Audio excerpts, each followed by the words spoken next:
to Lesson 2, Types of Reasoning. Now that you've covered the 8 elements of critical thinking from Lesson 1, let's now learn about how our minds work to draw conclusions. This can also be described as reasoning. In intelligence analysis, 3 different types of reasoning are used: inductive, deductive, and abductive. At a high level, the difference between the types of reasoning has to do with how you analyze data to draw conclusions. Inductive reasoning means moving from specific facts or ideas to general facts or ideas.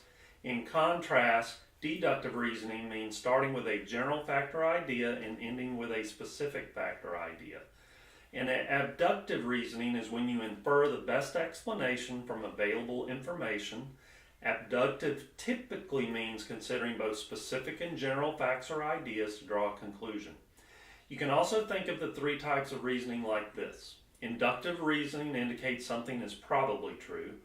Deductive reasoning indicates something is necessarily true. And abductive reasoning indicates that something is plausibly true. In this lesson, we will describe these types of reasoning and review a case study called CAMASIA, a historical perspective on related intelligence developed by the Central Intelligence Agency. You will then be able to apply what you learn to this case study. But first, a little background about CAMASIA. You have undoubtedly heard of the Gulf War illnesses that affected some who participated in the conflict in Iraq. It's likely that you also heard that the U.S. intelligence community had no knowledge at the time of the presence of chemical weapons at one of the facilities called CAMASIA that was demolished in 1991. As a result of this knowledge gap and the subsequent illnesses, a case study was produced several years later by the Persian Gulf War Illnesses Task Force and was completed in April 1997. The key questions addressed in this case study are: what did the intelligence community know about CAMASIA? When did the intelligence community know about it? And what did the intelligence community do with the information?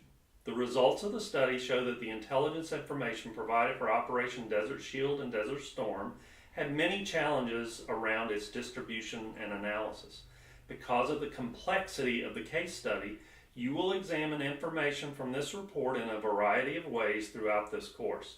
So let's start by applying these reasoning approaches to draw conclusions from the intelligence information that was available at the time. So let's get started.